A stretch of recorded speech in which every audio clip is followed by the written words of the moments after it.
Trump menace l'Iran de l'enfer d'ici 24 heures, donc on va parler un petit peu des dernières news du dimanche 5 avril et on va régler quelques comptes en fin de vidéo, donc restez bien avec moi.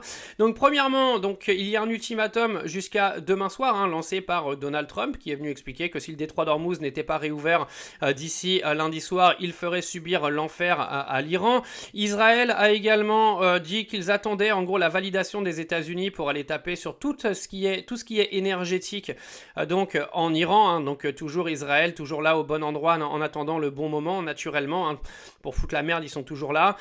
Également, il faut savoir que l'Iran continue de bombarder le quartier général du pétrole au Koweït qui est en feu.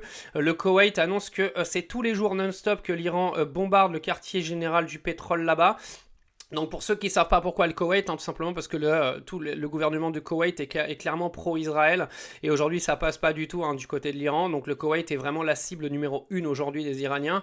Ensuite, le pilote qui avait été éjecté de l'avion qui s'est fait détruire par l'Iran, l'avion de chasse, a été secouru par les Américains, donc il a été exfiltré, apparemment il était blessé mais s'en sortira comme disait Donald Trump et... Après tout, il n'en a absolument rien à cirer de son pilote, c'est juste qu'il ne faut pas qu'il soit dans les mains de l'Iran pour éviter une propagande médiatique qui serait absolument horrible pour les Américains. Donc il aurait été secouru de la part de la bouche de Donald Trump qui est venu nous l'expliquer cette nuit.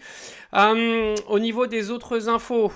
Il n'y a pas non plus 50 000 nouvelles infos à vous donner, donc il y a le Koweït qui a été attaqué, il y a eu des nouvelles attaques sur les Émirats Arabes Unis et Bahreïn. Aux Émirats, les missiles anti-défense, des missiles de défense aérienne ont tout arrêté. À Bahreïn, il y a des débris qui sont tombés et qui ont fait quelques dégâts. Donc voilà pour le début des informations de ce 5 avril. Donc on va attendre de savoir ce qui va se passer un petit peu aujourd'hui. Mais c'est surtout demain, la date limite de Donald Trump. Va-t-il encore la repousser? Va-t-il mettre ses menaces à exécution? Nous verrons bien. Maintenant, j'aimerais remettre un petit peu les points sur les i à beaucoup de clowns qui sont sur les réseaux sociaux et qui, en gros, s'amusent à venir raconter tout et n'importe quoi en permanence. Donc j'en ai certains qui sont venus dire que je n'étais pas un journaliste, j'étais un propagandiste. Alors juste pour répondre à vos messages, je ne suis absolument pas journaliste, je ne me considère pas comme un journaliste, loin de là. Moi je suis quelqu'un qui analyse le monde qui m'entoure, qui donne mon opinion sur le monde qui m'entoure, qui relaie des infos sourcé, d'accord? Moi je suis pas et je donne mon avis dessus. Maintenant mon avis il te plaît pas, je t'avoue que j'en ai rien à cirer, d'accord? Il y a des gens qui se retrouveront dans ce que je dis, d'autres qui se retrouveront pas dedans parce que c'est comme ça, le monde est fait de diversification de la pensée et c'est très bien comme ça. Mais les gars, moi je me considère pas comme un journaliste, Si vous voulez aller voir des chaînes de médias qui en gros font du contenu plat et vous balancent juste de l'information sans donner d'opinion, vous avez le droit, c'est vous qui voyez. Mais si vous êtes là à regarder mes vidéos et vous dire le gars il va juste nous balancer une info et il va rien dire, vous rêvez. Moi j'ai toujours été comme ça, j'ai une grande gueule, j'aime bien exprimer ce que je pense du monde qui m'entoure et de l'hypocrisie de tous les politiques, etc. Maintenant, ça plaît pas, je vous avoue, j'en ai rien à cirer. Moi j'ai aujourd'hui quasiment 1,5 million d'abonnés sur ma chaîne principale TikTok, c'est que mon contenu il plaît, et ceux à qui ça plaît pas, je suis désolé, allez voir des trucs plats, si vous voulez vous emmerder à regarder des chaînes d'information qui donnent aucune opinion, c'est vous que ça regarde quoi. Moi je m'en fous. Deuxième chose, les gens qui reprennent ma tête pour faire des comptes sur les réseaux pour gagner de l'argent, alors déjà je vous dis bravo parce qu'avoir l'idée c'est très intéressant. Moi j'ai aucun problème à enrichir les gens, si les gens veulent utiliser mes vidéos et ma tête pour faire de l'argent sur les réseaux, j'ai aucun problème avec ça, premier degré. Au contraire je suis content pour vous, si ça peut améliorer votre quotidien tant mieux, si je peux aider comme ça il n'y a pas de problème. Par contre, datez vos vidéos s'il vous plaît, parce qu'après c'est à moi qu'on reproche de ne pas mettre les dates, parce que je sais qu'il y en a, vous reprenez mes vidéos d'il y a 2 ans pour les remettre maintenant, c'est pas super intelligent. Vous avez juste à reprendre mes vidéos de maintenant si vous voulez et les repasser, à la limite les gens qui les ont pas vus les verront peut-être sur votre compte, mais datez s'il vous plaît, parce qu'après les gens ils comprennent plus rien et ça fout le bordel. Donc s'il vous plaît, et mettez pas la même photo de profil que moi parce que c'est un peu débile quoi, vous avez juste 2 secondes pour créer une nouvelle photo de profil. Moi je peux rien faire contre ça, les gens qui reprennent mon contenu et qui font des vidéos je peux rien faire. Par contre s'il vous plaît, faites-le correctement. L'Iran vient de faire 5 blessés à Tel Aviv, Donald Trump vient de laisser un ultimatum de 48 heures très intéressant à analyser maintenant, c'est de ça qu'on va parler, écoute bien cette vidéo. Alors on vient d'apprendre à 17h51 en ce 4 avril que 5 personnes ont été blessées à Tel Aviv et dans le centre d'Israël après plusieurs tirs de missiles iraniens ayant causé des dégâts matériels selon les secours israéliens. Depuis minuit, 6 salves de missiles ont été tirées depuis l'Iran vers Israël, annonce l'armée israélienne. Donc il faut savoir, comme je vous expliquais ce matin dans une vidéo, que le dôme de fer est devenu un dôme de gruyère et que les missiles passent dans les trous et que ça commence à être extrêmement compliqué pour Israël à gérer.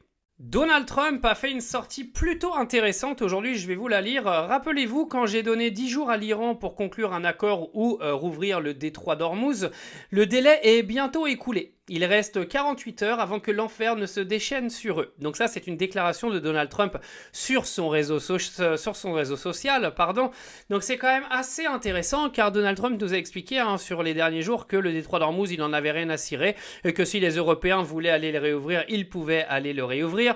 Donc encore une fois, la girouette Donald Trump a encore frappé. Donc là, il explique que s'il n'y a pas d'évolution sur le détroit d'Ormuz dans les 48 heures, les États-Unis vont frapper très fort.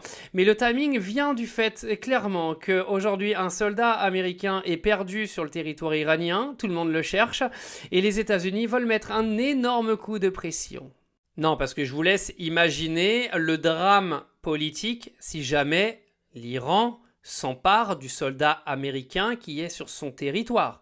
Alors je sais qu'il y en a beaucoup, vous m'avez dit qu'il a été capturé, etc. Moi, tant que j'ai pas des sources sûres et des sources fiables, je ne rentrerai pas sur ce terrain. Pour moi, une vidéo du gouvernement iranien prouvant qu'ils ont un soldat américain me suffira pour être convaincu. Mais en tout cas, une chose est sûre, Donald Trump est en panique et il a réouvert la menace et son ultimatum, car clairement, il y a un soldat à lui sur le territoire iranien et ça peut très très mal se passer pour lui.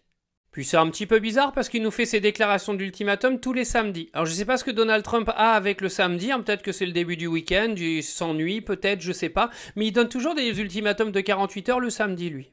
Alors il faut savoir, comme je vous expliquais ce matin, que l'Iran a refusé un cessez-le-feu proposé par les États-Unis, mais qui n'était absolument pas fermé à des pourparlers justement pour calmer la situation. Mais pas sous les termes américains, c'est tout ce qu'ils ont expliqué.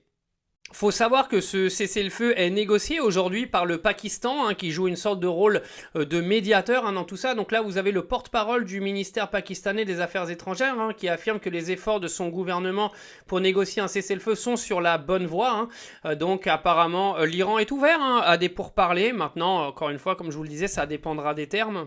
Je vais vous lire et vous citer donc le ministre des Affaires étrangères iranien qui affirme sa volonté d'avoir des pourparlers avec les États-Unis. Il explique que la proposition de l'Iran est déformée par les médias américains, clairement. Il se dit profondément reconnaissant à l'égard du Pakistan. Afin de parvenir à un cessez-le-feu dans le conflit, Abbas Araghchi souhaite trouver les conditions d'une conclusion définitive et durable de la guerre illégale qui nous est imposée par les États-Unis et Israël. Donc clairement, on a du mensonge occidental, l'Iran est ouvert à un cessez-le-feu, mais pas de n'importe quelle façon.